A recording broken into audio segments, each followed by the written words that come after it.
Book 1, Bazur's Plot, Chapter 16 and 17. Chapter 16, Briefing Jack. I swallowed a piece of delicious strawberry cake that I was chewing, and I started. I came here to Myria through a different portal than you, Jack. I felt alone that night. I was home alone with my dogs, and somehow Tora kept calling me, and I saw him like inside a fog in my wall cloth. I followed him there, and he took me to a moon celebration where some of Myria's creatures were trying to have a small break from the current situation. Tycho actually followed me. Myria is governed by White Goddess, who is a fair ruler and governs all 7 woods areas. We are now south of First Woods. There are many types of creatures here living in the woods, water areas, swamps, you name it. The woods are not like back home on Earth. These woods are amazingly vibrant places where mushrooms are super big and they make great homes. I took a sip of my coffee and looked around. Nobody wanted to speak, so I continued. So the problem is that dark wizard Bazur. He wants to overthrow White Goddess. Bazur is a human, and it seems that about 2 years ago, he has figured out a way to curse Myria creatures to non-living beings, such as stones, rocks, trees, twigs, etc. It seems that he gives an option for some of them to join his army, the creature he sees useful to him. But if they deny his order, he curses them instantly too. It seems that he tries to grow his army big enough and on the other hand curse as many creatures he otherwise finds to unliving things, so that there is very little resistance and protection for White Goddess. And since he wants to rule Myria, it's obvious his ruling would not be fair, and it would be black wizards, egoistic and selfish ruling. Our target is to find the cursed creatures and return them to living without Bazur finding out too quickly that we are undoing his plot. And then later we still need to see how to undo the spell he has set to the ones in his army. They seem also to be cursed somehow, since they are not at all trying to fight back, and why they are here with the and why we are here with the seafarer. He is the white wizard, and he should be able to figure out how to do the uncursing. He does not do well on land, so he will teach you and me what we need to do. Taran, Tora, and me and you will go to find all cursed creatures and return them back to living. I stopped and asked, did I miss anything? Others shook their heads. It was quiet for a while. Nobody said anything. Others were waiting for Jack to comment or ask something. Finally, I asked, Jack, and he jumped up from his seat. So what are you thinking? Any questions? He replied, no, not really.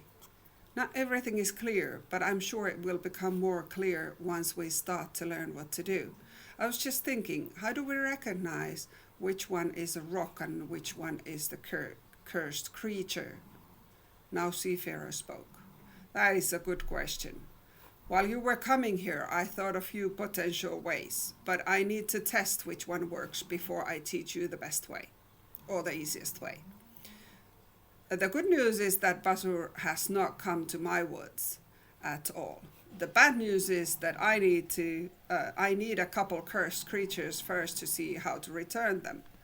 That means really bad news for me, that I must come with you for a short while until we find few to see which magic will work for Bazur's curses. He did not look happy at all. He continued, see, I get seasick on the land. My body does not do well on land at all. And if I get too sick, my magic suffers. I suddenly cried out, hey! And everybody jumped on their chairs. I continued more calmly, sorry, I did not mean to scare you all. I have something for you. I have healing medicine from underground elves elders. I can give you that so you do not get sick on land. And we can make it to the second woods with the boat so we can minimize your land time. Tara and Tora looked happy and kept nodding. Jack was slightly confused looking, but he did not say anything. Jack just keenly followed the conversation. Seafarer looked into my eyes and said, "Thank you." That was all I needed to hear at this moment. It made my heart swell. I was super happy to be able to help this huge Viking. Chapter 17, Mission Planning.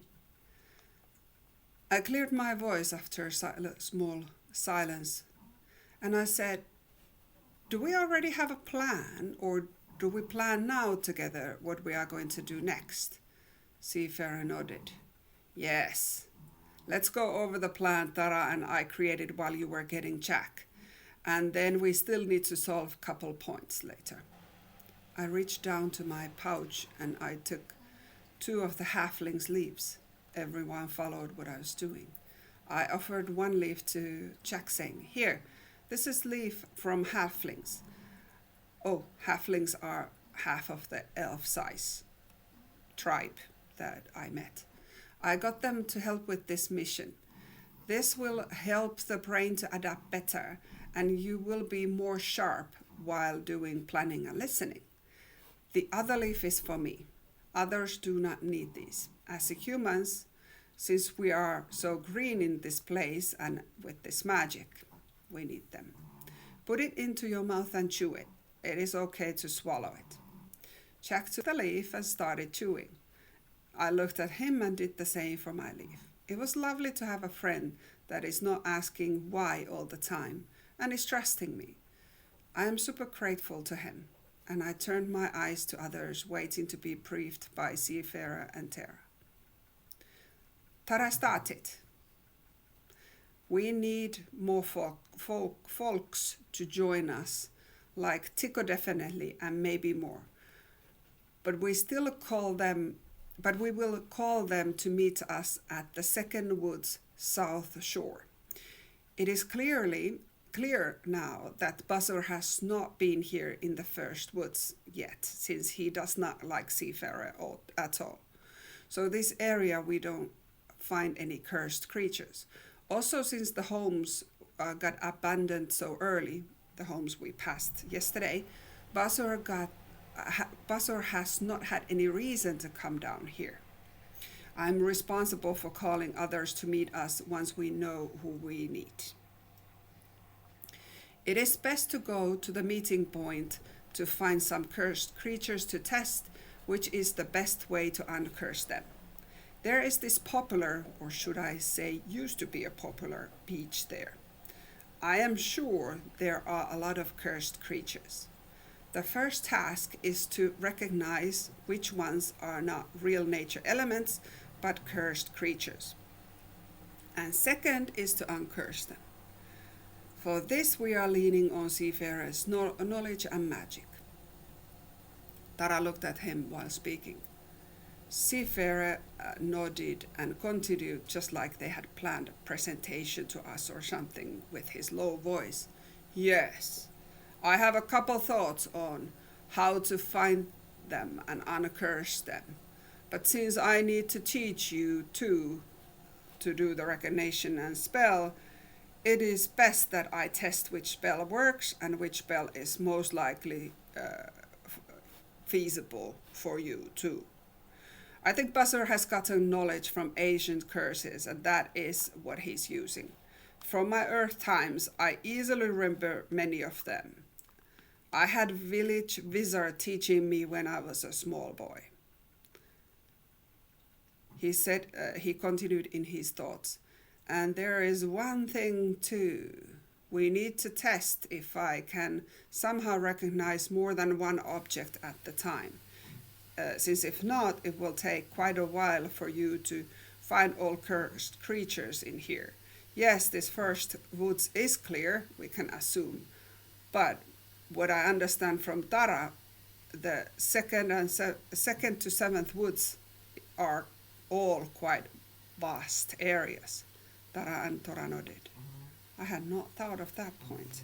Yes, that would be a very slow thing to do if we must test every single tree, stone, mushroom, etc. in all of the Myria area. I spoke next. You need to. So you say we need Tikko at least with us. What kind of help we do need? I look at Tara. She replied, Tikko is a Capritor, and therefore he is super good with tracking ability to sense danger, aka Bazur approaching. Additionally, all Capritors are really fast as lightning, and very knowledgeable of our woods. Capritors are creatures who like to stroll in the woods at night, obviously before Bazur nastiness, more so. And they know every nook and cranny here, and what is there to know. Tora joined in.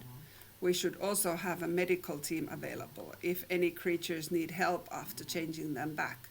So maybe have team members with us when we test to see which is the best way and to see if medical support is needed. Those members can return the rescued children to tribes. We have had multiple children who have been taken, who were playing by the streams, beaches, waterfalls when Bazur came. That was in the beginning of the 2-year period, and since many tribes now have moved to a safer place from Bazur, these kids actually do not know where their tribes live now. Actually, that's valid for adults too. Tara nodded. Good point. I could ask the underground elves for medical help. They are brilliant at healing, and they have a lot of tunnels now under that only they do know.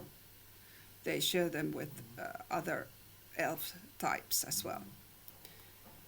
Those tunnels could be used, if it's okay by elves, to move especially kids between areas fast.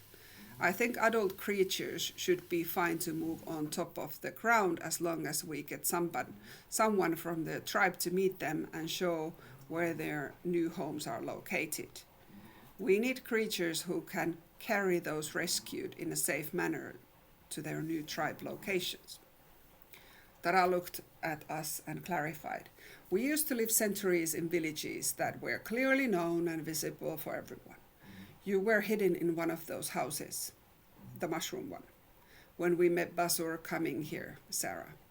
Since Bazur started this thing, we have moved to secret locations with tribes split to smaller groups, so we are safe.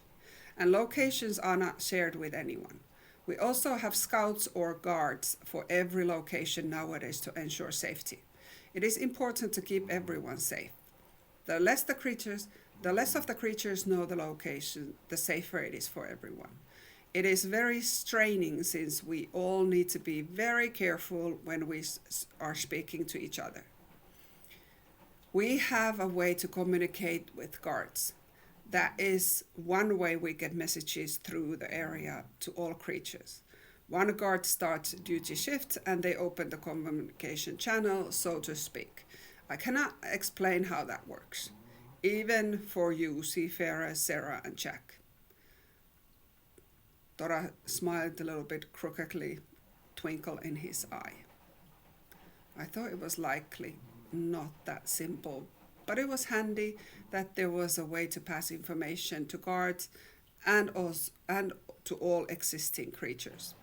I asked, so we seem to know we need Tikko and other Capritors, and the medical team to meet us in the second wood shore, and some creatures to help on top of the land transports, and that will be testing there at the beach, at the second woods, how to recognize creatures and uncurse them. Then me and Jack will need to learn those skills. And I will need to give Seafarer, the underground elves, medicine that you are able to step to the shore, and not get sick. Did I miss anything? Tara added. I am sure Tico will bring others with him to do scouting from different directions. Also, once we are together at the meeting point, we will need to agree what is the plan if we meet Bazur while we are doing rescue mission. Nobody spoke for a while. I remembered Jack and turned. All good, Jack? Do you need more information now? Do you have questions? He shook his head and said, Sounds like we have a big task ahead of us. Let's just get going and see what we need to do. I am doubtful I will learn to do spells since I'm not aware I have ever done them. But also I have never been here, so what do I know? He was smiling crookedly with the twinkle in his eye. Others laughed. It was lovely to laugh a little bit, going forward with the mission. Bazur sure felt dangerous to me. I don't want to end up as a rock in Myria for sure.